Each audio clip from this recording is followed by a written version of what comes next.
الحرام اسلامی سال کا یہ پہلا مہینہ ہے اور اس مہینے میں دنیا میں ایک ایسی انقلابی لڑائی ہوئی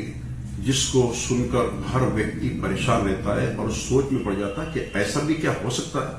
اور وہ یہ کہ پروفٹ پیغمبر صلی اللہ علیہ وسلم کے صحابی حضرت امیر معاویہ رضی اللہ تعالیٰ یہ خلیفۃ المسلمین تھے، مسلمانوں کے خلیفہ تھے، اور انہوں نے آخری وقت میں کہا تھا کہ اگر میرا انتقال ہو جائے تو اس تخت پر شہزادے رسول پروفٹ پیغمبر صلی اللہ علیہ وسلم کے نواسے امام حسین رضی اللہ تعالیٰ کو پوچھنا اور ان کو اس پر بٹھانے کی کوشش کرنا، اگر وہ انکار کرے تو اپنے بیٹے یزید سے کہا کہ پھر تو بیٹھ جانا۔ مگر ہوا یہ کہ یزید امیر معاویہ کا بیٹا تھا اور یہ آواش و بدماش شخص تھا، یزید شرابی تھا، بے نمازی تھا، یزید میں وہ ہر برائی جس کو کہا جائے وہ اس میں موجود تھی، بالخصوص لڑکیوں کا یہ بڑا شوقین تھا۔ امیر معاویہ رضی اللہ تعالیٰ کا جب انتقال ہوا تو اس نے اپنے والد کی وصیت پر عمل نہ کرتے ہوئے ڈائریکٹ اعلان کیا کہ میں خلیفۃ المسلمین، میں مسلمانوں کا امیر بن چکا ہوں، اور اس کے لیے اس کو معلوم تھا کہ پورے مدینے میں لوگ امام حسین کو چاہتے ہیں، جانتے ہیں کہ اور امام حسین اگر مجھے مان لیتے تب میری حکومت یہ فکس ہے۔ تو اب اس نے اعلان کیا اور یہ بات امام حسین تک بھی پہنچایا کہ میری بیعت کی جائے، یعنی مجھ کو اوڑ دیا جائے، مجھ کو امیر مان لیا جائے۔ امام حسین نے کہا کہ اسلام اس کی اجازت نہیں دیتا کہ جو اسلام کے اصولوں کی، اسلام کے قوانین کو فالو نہ کرے، اس کا اپوز کرے، اس کی مخالفت کرے اور وہ مسلمانوں کا امیر، نہیں، میں اس کو مان نہیں سکتا۔ کہ اس نے پریشرائز کیا تو امام حسین نے چند لوگوں سے مشورہ بلایا اور کہا کہ یہ اپنی حکومت کے نشے میں دھت ہے اور مجھ کو مجبور کرنا چاہتا تو میں تو اس کو امیر نہیں مانوں گا، لہٰذا ایسا کر سکتے ہیں کہ جھگڑا نہ ہو، کوئی نا اتفاقی نہ ہو، میں مدینے سے دور چلے جاتا ہوں۔ اس مشورے کے تحت امام حسین رضی اللہ تعالیٰ نے اپنے گھر کے تمام لوگوں کو، عورتوں کو، بچوں کو لیا اور مدینے سے باہر جانے کا ارادہ کیا، بلکہ نکل گئے۔ جب یزید کو معلوم ہوا کہ یہ مدینہ چھوڑ کر نکل گئے تو یزید نے ان کو اریسٹ کرنے کے لیے، ان کو اپنی بات منوانے کے لیے 22,000 لوگوں کا ایک فوج بھیجی کہ ان کو پکڑو اور ان سے میری بیعت کا اقرار کرو، یعنی مجھ کو ایکسپٹ کرے کہ ہاں یہ امیر المومنین ہے، اور اگر ایسا نہ ہو تو ان سے جنگ کرو، ان کو قتل کرو۔ امام حسین رضی اللہ تعالیٰ اس وقت میدان کربلا جو کوفہ کے قریب ایک میدان کا نام ہے، وہاں پہنچے اور وہاں یہ 22,000 کے لوگ پہنچے اور انہوں نے آپ کو اٹیک کیا، روکا اور کہا کہ یزید کا یہ کہنا ہے، یزید چونکہ گورنر بن چکا ہے، یزید چونکہ خلیفۃ المسلمین بن چکا ہے، اور یزید کا کہنا ہے کہ وہ آپ اس کی بیعت کریں۔ آپ نے کہا کہ میں اس کی بیعت نہیں کر سکتا، اس کی وجہ یہ ہے کہ یزید اس لائق نہیں ہے کہ مسلمانوں کا خلیفہ ہو، اس لیے کہ مسلمانوں کا خلیفہ تو وہ ہوتا ہے جو دین کے تمام، اسلام کے تمام اصولوں کو فالو کرتا ہے۔ یزید فالو نہیں کرتا، بلکہ یزید میں ہر قسم کی برائی ہے۔ اگر امیر المومنین ایسی برائی کرے تو اس کے ماننے والے پھر کتنی برائی کریں گے۔ یہ بات جب امام حسین نے کہا تو اب ان کی یہ بات 2-3 دن تک ہوتی رہی۔ 8 محرم الحرام سے یہ باتیں شروع ہوئی اور 10ویں محرم کو یہ ہوا کہ آپ جنگ کے لیے تیار ہو جائیں۔ امام حسین نے کہا کہ میں جنگ کے لیے تیار ہو سکتا ہوں، لیکن میں یزید کے ہاتھ پہ ہاتھ رکھ کر اس کو امیر نہیں مان سکتا ہوں، اس لیے کہ اگر میں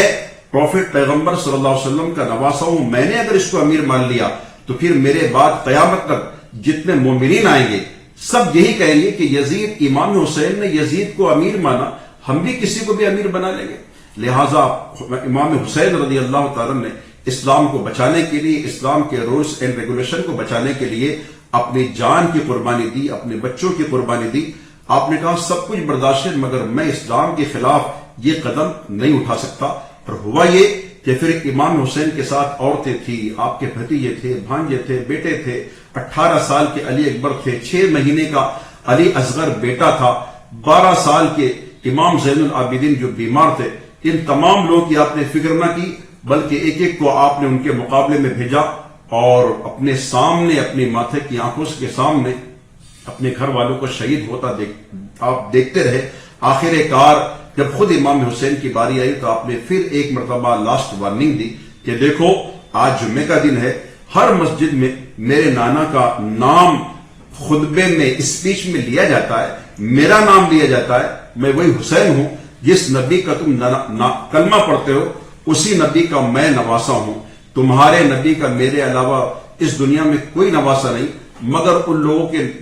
دلوں میں اقتدار کا نشہ چڑھا ہوا تھا اور انہوں نے امام حسین سے کہا کہ نہیں, ہم کوئی بات نہیں سن سکتے, آپ یا تو جنگ کریں یا اس کو امیر المومنین مان لے. امام حسین نے پھر جنگ کی اور آپ شہید ہو گئے. اسی لیے کسی نے کہا ہے کہ قتل حسین اصل میں مرگ یزید ہے, اسلام زندہ ہوتا ہے ہر کربلا کے بعد. اس واقعے سے ہم کو یہ پتا چلا کہ پہلی بات تو یہ کہ کسی بھی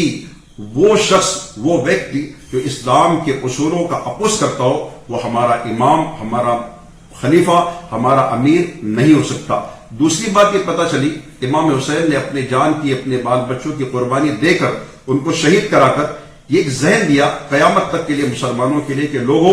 دیکھو کچھ بھی ہو جائے مگر اسلام کے قانون پر, شریعت مطہرہ پر کوئی انگلی اٹھائے اس کو برداشت نہ کرنا. اس میدان میں امام حسین کٹ گئے, اسلام کو کٹنے نہیں دیا, خود مٹ گئے, اسلام کو مٹنے نہ دیا, خود خون سے لہو لہان ہو گئے, اسلام کے دامن کو داغ نہ لگنے دیا. اور اس کے بعد پھر ہوا یہ کہ یزید پھر ایسی موت مرا, ایک لڑکی پر عاشق ہوا, اس لڑکی نے کہا کہ یزید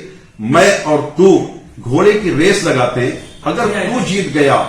تو پھر میں تجھ سے شادی کر لوں گی, اگر تو ہار گیا تو پھر میں تجھ سے شادی نہیں کروں گی. یزید نے اس کی بات کو قبول کیا اور دونوں نے گھوڑے کی ریس لگایا. اس ریس میں وہ لڑکی آگے نکل گئی, یزید اچانک گھوڑے سے گرا اور اپنے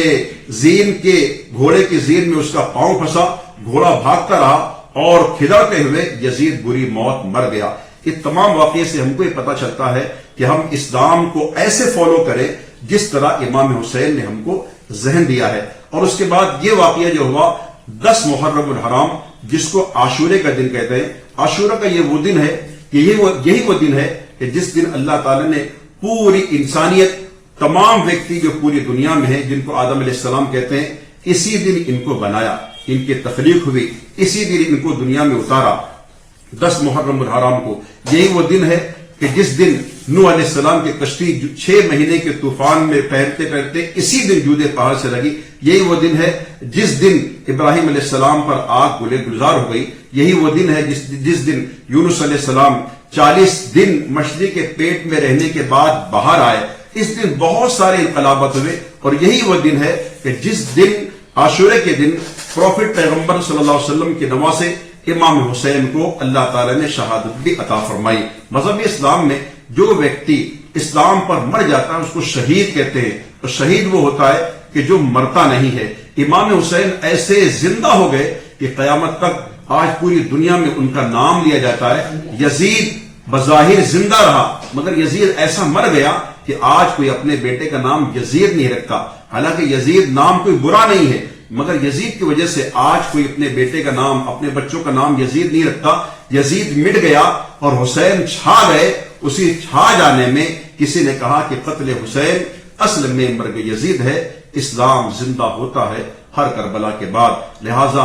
یہ محرم الحرام سے ہم کو جو سیکھنے کو ملتی ہے, یہ باتیں سیکھنے کو ملتی ہے. مگر کچھ وہ لوگ ہوتے ہیں جس کو ایک خوشی کا تہوار کہتے ہیں, کچھ وہ لوگ ہوتے ہیں کہ جس میں نہ جانے کیا کیا حرکتیں کرتے ہیں. ان تمام چیزوں سے اسلام کا کوئی تعلق نہیں, بلکہ ہر مسجد میں امام حسین کے نام کے تذکرے ہوتے ہیں, بیانات ہوتے ہیں. 10 دنوں تک ہر امام, ہر مولوی اپنی مسجد میں امام حسین کے کیریکٹر کو, کردار کو بتا کر لوگوں کے اندر یہ جاگرتی پیدا کرتا ہے کہ لوگوں ہمیں اسلام پر اس طرح چلنا ہے جس طرح امام حسین نے ہم تک یہ دین کی باتیں پہنچائی. ہم سب دعا کرتے ہیں اللہ تعالی ہمیں امام حسین رضی اللہ تعالیٰ کے نقش قدم پر, ان کی تعلیمات پر عمل کرنے کی توفیق عطا فرمائے. جو خرافاتیں, جو غلط فہمیاں لوگوں نے اس میں قائم کیے, ان سب کو ختم کرنے کی توفیق عطا فرمائے.